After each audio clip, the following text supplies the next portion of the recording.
Is going on YouTube? It's the penultimate podcast response. That's why I've got a special snapback hat on. Source material for this response is taken from Twit TV's Security Now, episode 555, WhatsApp. The three topics I will be summarizing today are a vulnerability in Firefox, yet again, an issue with 70 different CCTV systems, and finally, the country of Hungary fills its appetite with encryption users. So the first topic is going to be Firefox, and the vulnerability actually comes from the way that extensions communicate and could possibly lead to malicious outcomes. So this relies on the extension system that Firefox has and on the way that the extensions may potentially share the same JavaScript namespace. Basically, one of these extensions could use functionality provided by one of the other extensions and could read and write to global variables defined by the others. Ghacks.net writes that the researchers who found this out note that add-ons leveraging extension reuse vulnerabilities are harder to detect since they don't make direct calls to APIs that enable the attack, so that would make it considerably more difficult to find these vulnerabilities in Firefox. And according to the research, 9 out of 10 of the most popular Firefox extensions are vulnerable to this attack, including ones like NoScript, Firebug, FlashGOT, and Web of Trust. Further analysis was a sample of 351 extensions out of the top 2,000 revealed that more than 72% of those were vulnerable to these extension reuse attacks. The second topic is from the CCTV world. An Israeli security blog writer named Rotem Kerner found a vulnerability in over 70 different types of CCTV systems.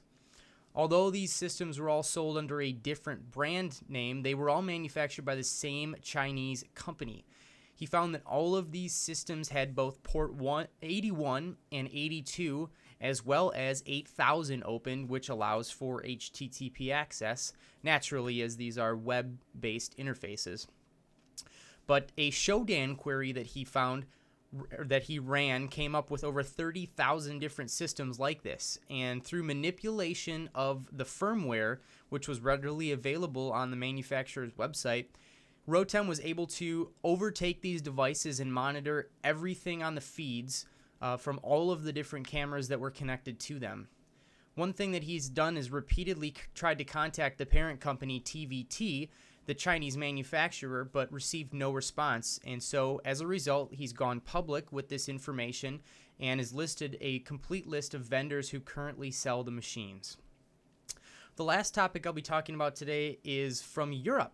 And the country Hungary has decided that it is going to start punishing users of encryption. So in the ongoing political and legal debate, Hungary's gone the extra mile and plans to criminalize the use of encrypted communication in its country. Mapping Media Freedom has written that this measure is put in place as part of a new anti-terrorism package, and anyone caught using encrypted software will be punished by up to 2 years in prison. Encryption providers would be required to ensure access to the content of the encrypted transmissions and would have to provide data for the users as well as IP addresses for the registration. In addition, failure to comply to these terms is a misdemeanor and is punishable with a 2-year prison sentence as well. Sounds awfully familiar to something that's going on in our country. This encryption debate is really starting to heat up, and as it starts to become global, this is where we really see how important it is to be secure. There are a lot of people out there without malicious intent who need to have these security systems in place, and stripping people of the ability to have their data encrypted and secure is sort of, in my opinion, a fundamental violation of human right. But there are legalities, and we will see how this unfolds. Thanks for listening, and we will see you next time around for the very last podcast response.